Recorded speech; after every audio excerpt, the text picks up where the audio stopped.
Club 89 with Lil Louis, going back about 10 years now. 9 years, we can say, is a decade. It's a 1989 French Kiss from his debut album, In the Mind of Lil Louis. And we have Lil Louis in the studio with us here tonight. How are you? I'm just fine, thanks. Great. So you're doing a big show on Friday night over at Vinyl? Absolutely. How do you feel about that?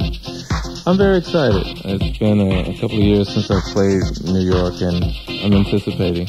Yeah? Yeah. You've been living here for a while, huh? Yeah, I've been recording the third album. It's coming up in about a month or so. I'll be finished. So, I kind of needed the energy here. Right. So, I wanted to stay away from the scene a little bit. That's good. Kind of like isolate yourself so you can do your own thing.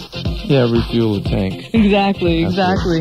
Well, there's a lot to talk with you about this evening, but let's go back way to the beginning, back to the roots. Right. How did you get involved in music in the first place?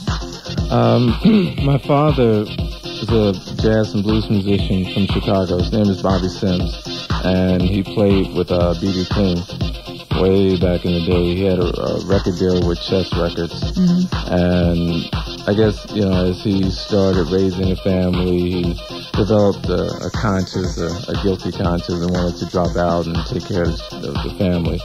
So he... Good man. Yeah, absolutely. Exactly. And I think he wanted his legacy, carried forward, so he kind of spoon-fed us, the evolution of music and how important the history was, and to continue it. And I guess I was the main one selected. He kind of force-fed it, more than spoon-fed it. But, after a while, I guess, it hit me. And I think that's what it does. It just kind of hits you. And once it takes over your soul, it's over. I started out playing drums, and we had a little band. Actually, we had a gospel group, which I won't go into that. But it was a very nice moment when I started, and I kind of knew that it was what I wanted to do in life. The only problem I had was being in the forefront. I never wanted to be, out there. I wanted to do everything from behind. That's kind of my nature. So the DJing thing, that's what really, really caught my heart. And, I completely understand you 100% there. Absolutely. Yeah. Absolutely. I mean, you can do your thing, express your music, and stay behind the glass, so it's a little bit of, I know exactly what you're saying, yeah. Right. And when did you start DJing? 1974. What kind of stuff were you playing back then? Oh, God. A lot of R&B. A lot of R&B. Some of the James Brown stuff. there was a record that to this day still affects me. The original version of Kool and the Gang, Summer Madness, was one of the first songs that I played. And this other song by Joe Tex, Ain't Gonna Bump No More with Big Fat Woman. That was fabulous. That was a song back then. So, you know, things like that, you know, it was more of an R&B thing. And I think that's the beauty of music. You know, the evolution of dance music to me goes all the way through the Delta blues. It's not something that started with house. Absolutely. You know? And I think that's a misnomer.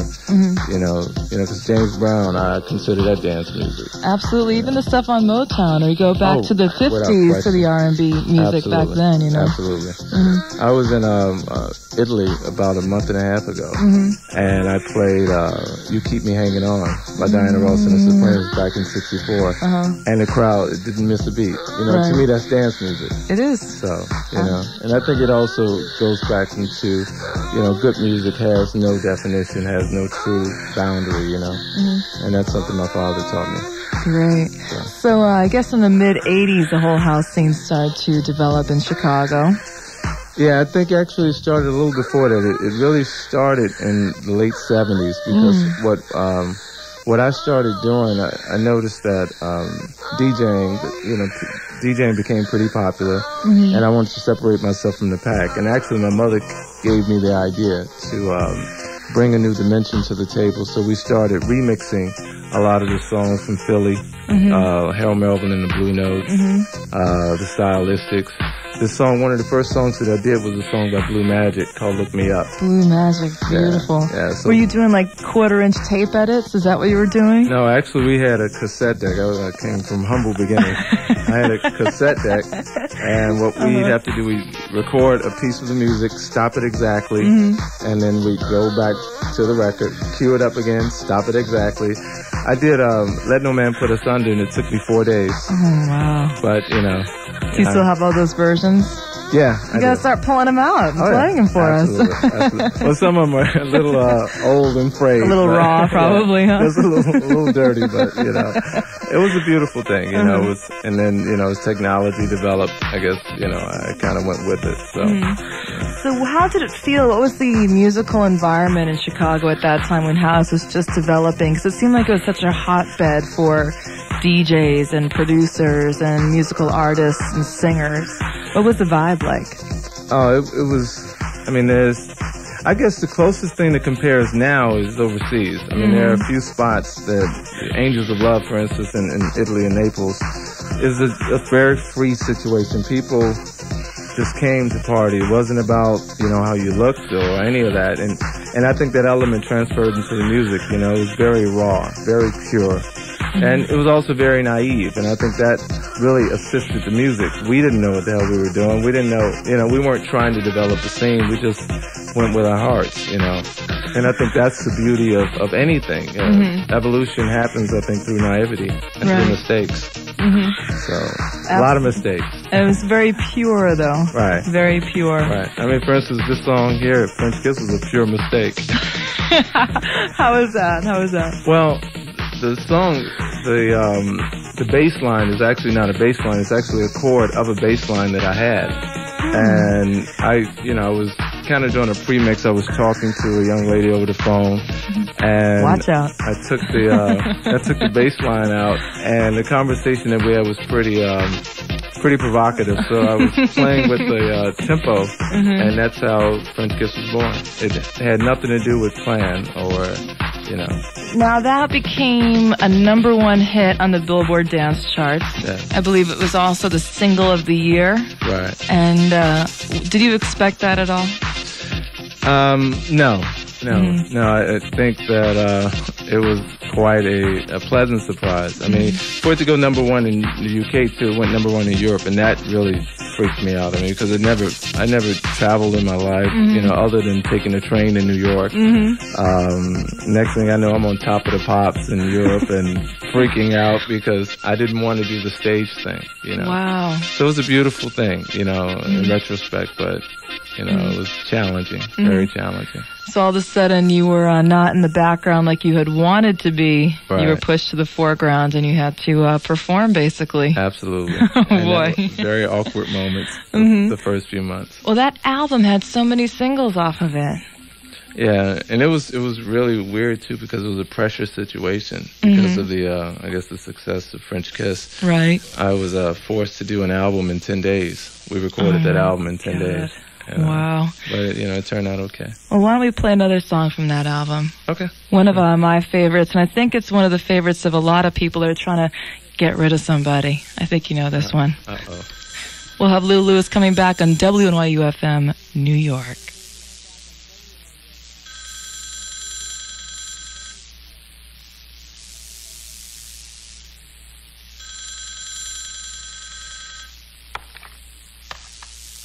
Hello? Hello? Louis, is that another crank call? No. I know who it is.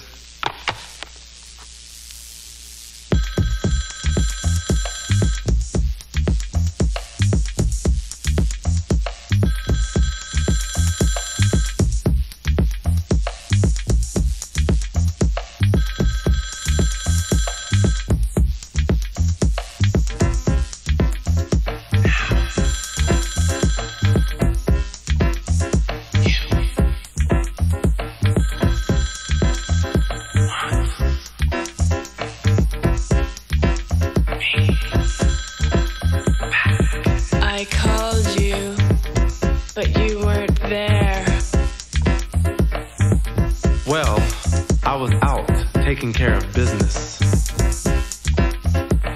Where did you go? It's not your place to ask me that anymore. Why not? 'Cause where I go and with whom is no longer your concern. You weren't taking care of business. And how do you know? I followed you in my blue car. Oh, did you now? Who were you with last night? Who were you with last night? Was it someone I know? Look, don't ask me that, okay? Why can't we start again? Why can't we start again? Question. Why is it that people don't realize what they have until it's gone? You know what I mean? You try to be right by somebody, try to treat them right, and they take your kindness for granted. And then you decide to leave it alone. You know, be a man about it. You don't go oops upside the head like the average Joe probably would. You just chalk it up as experience. Why can't we start again? And then 5 or 6 months later, after you've moved on, and after your ex-lover has been mentally and physically burned by somebody else's guy, combined with the fact that they missed that good old-fashioned in the first place, promotes their decision in calling and interrupting your life again. I called you, but you weren't there. It's kind of like winning the lottery and throwing away the ticket to play again. It don't make sense.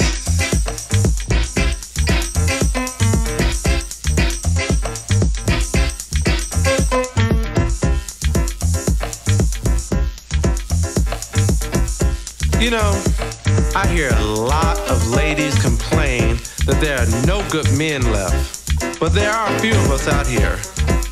The trick to love is to give your all when you have somebody who's loving you properly. 'Cause love don't sit and wait for you. It will leave your doorstep in a split second with no guarantee of a return. Why can't we start again? You see, love is not about games. Like, let's see who's gonna call who first. Or let me see if I can make him run after me. 'Cause eventually you start the game and wind up being captured by the game. Where did you go? You know the way I look at it? If if you don't want to wind up on the outside of your love bubble, you shouldn't f*** up to begin with. I called you, but you weren't there. Where did you go? Why not? You weren't taking care of business. I followed you in my blue car. Life is too short to live alone. So if you don't have your love priorities straight, then don't call me, 'cause I won't be home. Why can't we start again? I called you, I called you, I called you, but you weren't there.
Every time I'm with you, I feel like I'm in heaven.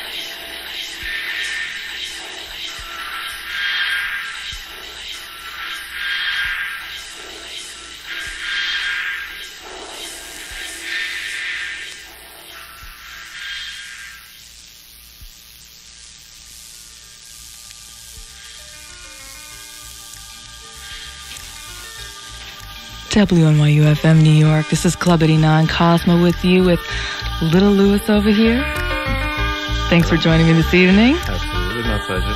And you know that he will be playing over at Vinyl this Friday, 6 Hubert Street, the corner of Hudson. So you definitely have to check him out. We'll be giving away some tickets to that show a little later on. And we just heard, of course, I Called You, one of the seminal house classics. And with so many hits on that debut album, did you feel a lot of pressure on your follow-up, Journey with a Lonely? No, because I don't gauge success by record sales. Mm-hmm.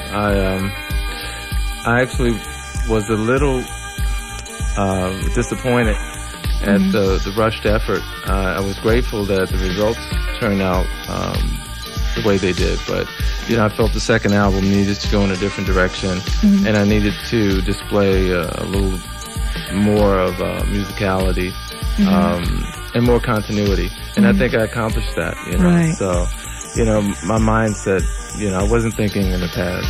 You know, I believe once you do something, move forward. You know. So, you know, it was a nice thing that happened. You know, I appreciate it, but I was on to the next.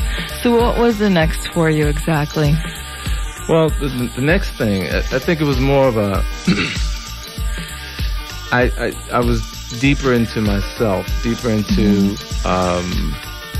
self-reliance, you know. I experienced life without anyone, without, you know, comments or suggestions from anywhere, you know. So I moved to London, stayed there by myself for a year, and I wrote. You know, I became, I guess, a hermit. And it was a very challenging experience to go from dating or, you know, always being surrounded by someone to having absolutely no one that you could really rely on. Was crazy. Yeah. You know, especially around New Year's. New Year's was nuts. The holidays. Oh my God. But, you know, I made it through.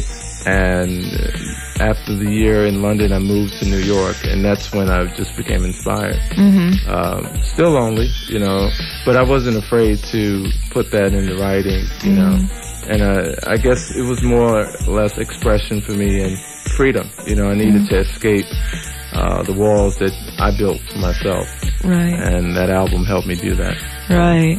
Now, how about musically? You're talking about the thematic part of, you know, being lonely and expressing that through words and also through music too. How about stylistically with the music? Did you take any new challenges in that way? I mean, you said one thing you wanted to do is to be more consistent throughout the album. Right. Were there any other things that you wanted to portray? Yeah, I think I wanted to go back to Miles Davis's message to all musicians, that's make it plain. You know, one of the problems with coming from humble beginnings, I think, is, you know, when you accomplish something, you tend to trip a little. And, you know, I bought a boatload of equipment. I was experimenting and I went nuts, you know. So I pulled everything back and I went back to the raw essence of what made, you know, to me, what my sound viable. And I think I accomplished that with the second album also. So I wanted to keep it raw, keep it real, you know. I just wanted the album to be very, very honest. And I also wanted to incorporate a lot more musicians because that's what I grew up listening to, you know, jazz and blues and some classical, you know. So I wanted to kind of display that. That's what I really like about you as an artist. I mean, it's even evident on the first album with this track, Nice and Slow, is that a lot of people get locked into a certain style of music and that's all they do. And you seem to be, well, you are one who you don't lock yourself into house music.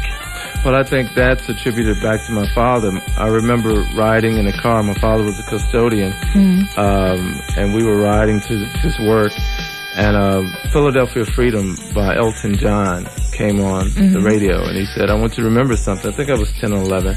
He said, music is not black or white. It has nothing to do with color. Good music is good music. And I think from that point on, he gave me this key, and I just unlocked it, you know, and that's how I think now. I mean, you know, some of the most respected people, you know, at least from my standpoint, musician-wise, are you know, into rock, alternative. I mean, I love Led Zeppelin. I absolutely love Led Zeppelin. You know, so I don't think there's a limit. I don't think there should be. You're absolutely right. Well, why don't we, since we're on the topic of music, why don't we play one of my favorite songs that you've done that's from that album, Journey with the Lonely, Music Saved My Life. How about that? Okay. This is Cosmo with Lil Louis, WNYU FM, New York.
Club Lonely.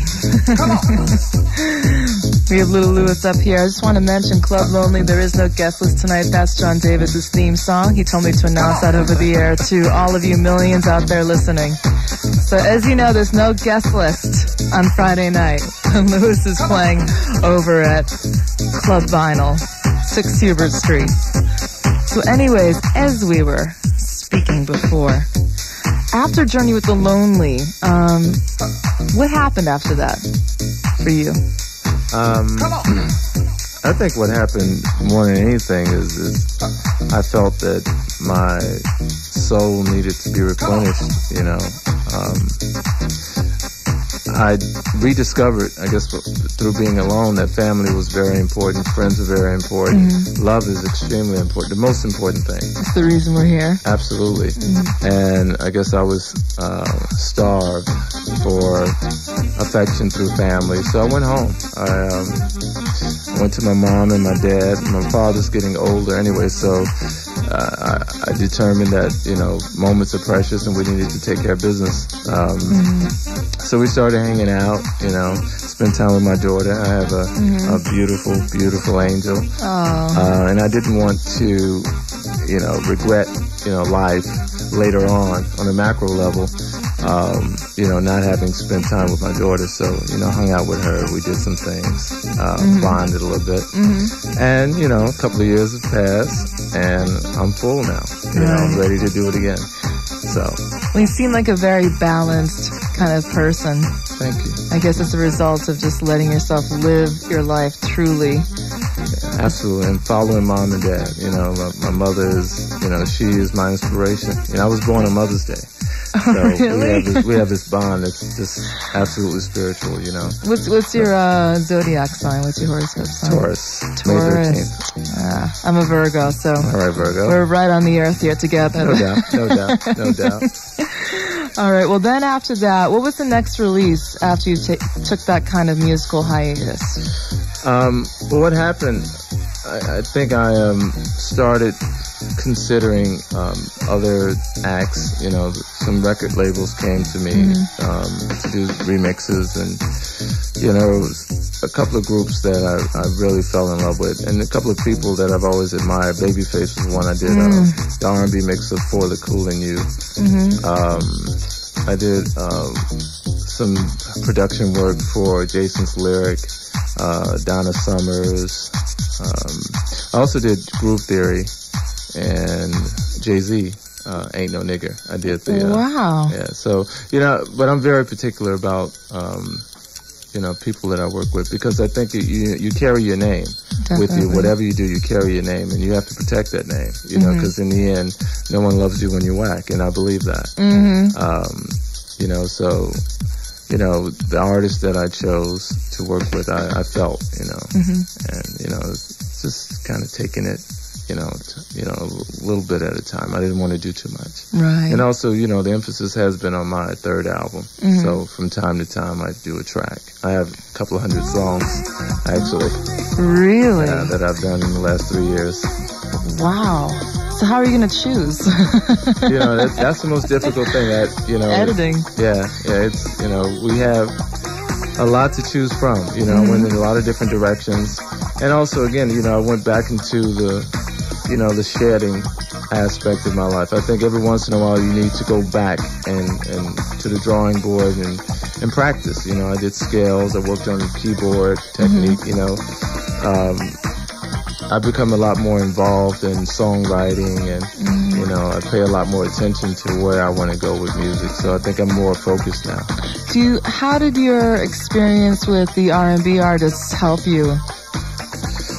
I think experience with any artist, you know, I didn't take any cues from those artists because, you know, with Babyface, for example, I learned his work ethic is very similar to mine, and also, even though he's a superstar, you know, he took very good direction from me, because I consider myself more of a vocal producer than a music producer. But we had no problems in the studio, and I learned that, you know, he is successful because he's focused, and I think that's a commonality. You know, regardless of what you do in life, you know, you have to maintain a certain focus and apply that. You know, you can be as talented, you know, as anyone. You know, a lot of people are very creative that unfocused, and they fall through the weight, you know, by the wayside. Execute their creativity. You really have to channel execute it. Yeah. You have to understand, you know, the arena that you're in. You know, that's another thing. You know, Babyface is very, very aware. You know, I think Michelle Ndegeocello was a different type of artist, but she's also focused. She's a great musician, absolutely wonderful musician. You know, so, you know, I enjoyed working with her. And she's also introverted, so it was a little awkward at first, because we were kind of like, you know, looking at each other like, who's going to say, you know, something Who's going to first? talk first, yeah. Right. But, you know, her girlfriend actually broke the ice between us, and, you know, it turned out very nice. So. Do you think working with these artists who are very songwriter-oriented, I mean, not a lot of house producers are very songwriting-oriented. They just kind of get into the studio and they start fooling around. They do stuff. It just kind of works itself out. And a lot of singers will come in, they write their lyrics right before they go in the studio. Right. And the people like Babyface, I mean, he's obviously writing, and Michelle Ndegeocello is writing and rewriting her songs. Has that helped you with your songwriting at all? I think it just channeled the energy where it belonged, you know, from day one, because it actually derived from my father. You know, my father was a very, very talented songwriter and a very good producer, and he's very unselfish too. You know, one instance I remember, I was 4 years old and I was in his garage, and there was a lead guitar player that needed to play backup on a song, and he actually played the song better than my father. My father stepped back and let him take lead. And I learned a lot from that. You know, you have to do what's best for the project, you know. So, you know, I think, you know, you learn a lot from people, but most of it's inside, you know. Most of what you have and what you display, you already know. You just have to constantly relearn, I believe. Also trust in yourself, too, Absolutely. I think. Yeah. Absolutely. Well, let's talk about the next song here, Black Magic, Freedom. Okay. Can you tell me about the making of that one? Well, it's really weird. Black Magic was actually an R&B group that I put together a couple of years ago. And the name Black Magic was pseudonymous only because, we had the situation we were trying to write an R&B song, and the girls were a little shy about writing. So what I did, I played this game with them, quid pro quo, which is exchange information, serious information for information. And I told them something about my life that shocked them, and I asked for something in return. And one of the singers started talking about her life, and before 2 minutes, 3 minutes, she started crying. Wow. And then I discovered that another one of the singers had a major problem with a boyfriend. So they went outside, and they're doing their thing, and it's very emotional.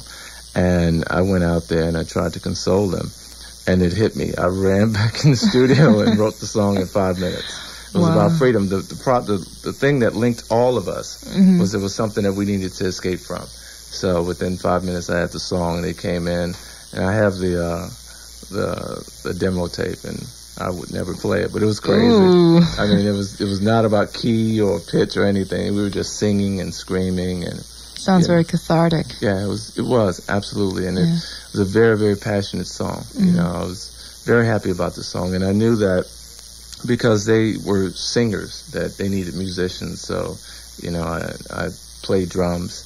There's live drum elements in there, and I also hired Gene Perez, who to me is one of the best bass players around.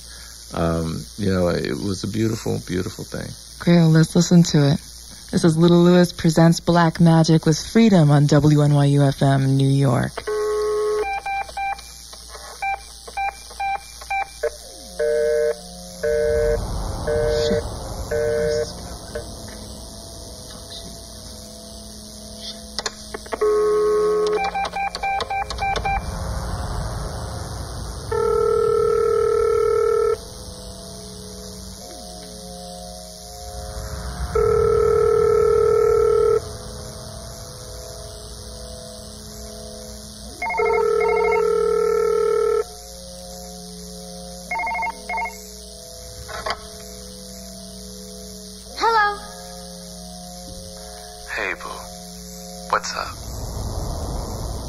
Sorry I'm running late.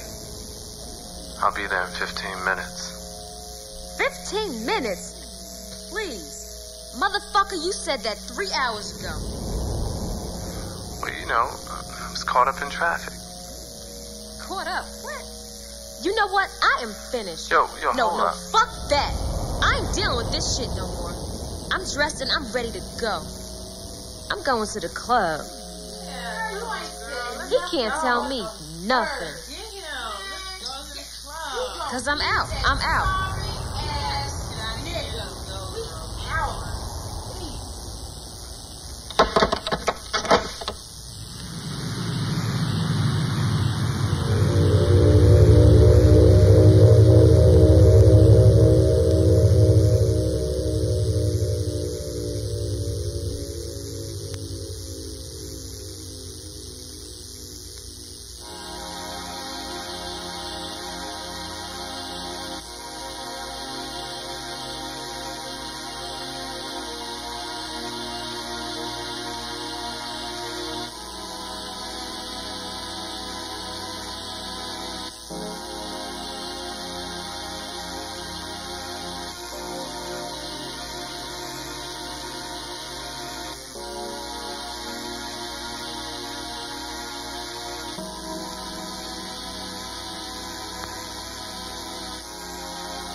Love 89.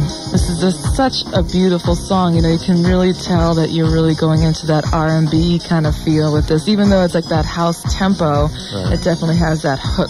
Thank you. You know, it definitely has that hook. So as you're saying, what's the direction you're going with on your new album?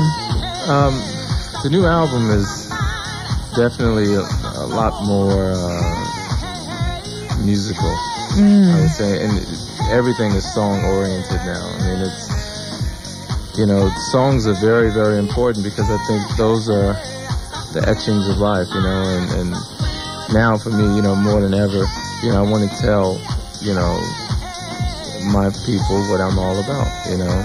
So this album is a very personal album, and I'm sharing things that I've never shared, never revealed, you know.